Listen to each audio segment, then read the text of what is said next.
Hi, everybody. Today we're looking at Shooting an Elephant, which is an essay by George Orwell.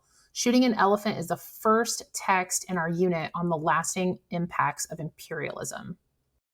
In the essay, Orwell describes his time working as a police officer in British controlled Burma.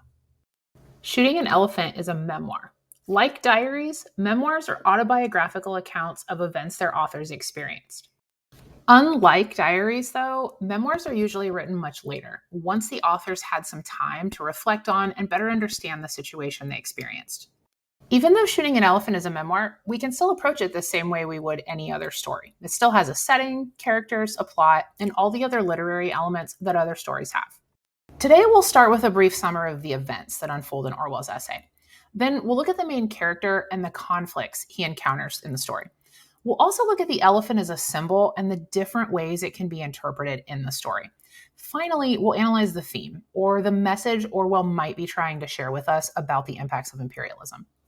By the end of this lesson, you should be able to explain how characters change based on the conflicts they encounter in a story. You should also be able to explain what you think the elephant symbolizes and what the overall message of the story is.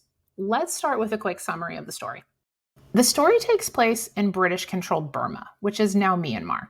We find out that our narrator works as a British police officer. Tensions run high between the British and the Burmese, and the narrator tells us that the Burmese natives often trip and spit on Europeans who are living or working in Burma. While our narrator secretly sympathizes with the Burmese and believes that imperialism is an evil thing, he still has to assert authority as a member of the ruling class. His authority is called on one day when he's asked to help with an elephant that's temporarily gone mad and ravaged the local marketplace. As the narrator searches for the elephant, we find out it has already killed some animals and at least one person. But when the narrator finds the elephant, it's peacefully eating grass. He decides not to shoot it while he waits for an elephant handler to arrive. But then a crowd begins to surround the narrator and the elephant. They're excited about the dangerous hunt for the elephant, and they also want the meat, but the narrator doesn't want to shoot the elephant. As more people arrive, the narrator begins to believe that the only way he can maintain his authority over the situation is to shoot the elephant. He finally pulls the trigger, but the elephant doesn't die. After several more shots, the elephant continues suffering, and the narrator walks away. He finds out later that it took over half an hour for the elephant to die, and it suffered immensely. The narrator tells us that his fellow police officers couldn't decide whether it was a good idea or not to shoot the elephant. Some thought he did the right thing, but others thought it was a waste to shoot an animal that was worth so much money. Orwell ends the essay by noting that, quote, "I often wondered whether any of the others grasped that I had done it solely to avoid looking a fool." Let's look more carefully at our main character and the conflicts he encounters in the story. First, there's the external conflict with the elephant. The elephant is a large, dangerous creature that could kill the narrator or the people in the crowd. There's also the narrator's external conflict with the Burmese crowd. He's already been in conflict with them because they resent his presence as a member of the imperialist British government. He resents their small attempts at rebellion by tripping him and spitting on him. But now the conflict escalates as the crowd grows larger and begins to exert social pressure on the narrator to shoot the elephant.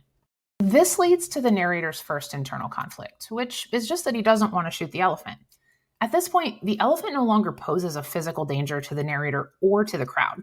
He sees no reason to kill a peaceful animal. His attempt to decide whether or not he will shoot the elephant leads to a second, even deeper internal conflict. As a police officer, he's sworn to uphold the law, but as an anti-imperialist, his own values are in conflict with that law he's meant to uphold. He's also meant to protect the Burmese people, who he pities, but he also hates them because of the way they mock and humiliate him. There's really no way for the narrator to reconcile his role as a British police officer with his anti-imperialist views. The situation with the elephant is painful, but ultimately it helps the narrator understand the changes he needs to make in his life. Let's look at the elephant as a symbol and how it helps the narrator come to this understanding. The elephant is generally regarded as a symbol for three things. First, it can be seen as a symbol for Burma itself. What was once a strong and powerful country has been brutally and clumsily destroyed. We see this play out as the narrator clumsily shoots the elephant and it dies a slow, painful death. The elephant can also be viewed as a symbol of British imperialism. In this case, we see the elephant thrashing through the marketplace, wreaking havoc on everything in its path, and even killing someone. This represents British imperial forces wreaking havoc on the weaker nations it colonizes, leaving total destruction in its wake. Finally, the elephant serves as a powerful symbol of the narrator's views about himself and the role he plays in the British imperialist system. The slow, terrible death of the elephant mirrors the narrator's slow realization that he can't reconcile his job as a government official with his anti imperialist views. Ultimately, Orwell comes to the conclusion that the imperialist system robs all involved of their humanity. The Burmese people are robbed of their freedom and their human dignity. The officers who are meant to uphold the system are forced to play a role of tyrant, and they similarly lose their freedom to make their own decisions, just as the narrator felt he had to shoot the elephant. What do you think? Do you agree or disagree with Orwell's views? Do you think he should have shot the elephant? And in your view, what does the elephant actually symbolize? What is the lesson that you take away from this story? Thanks for watching, everyone. I hope you enjoyed the story.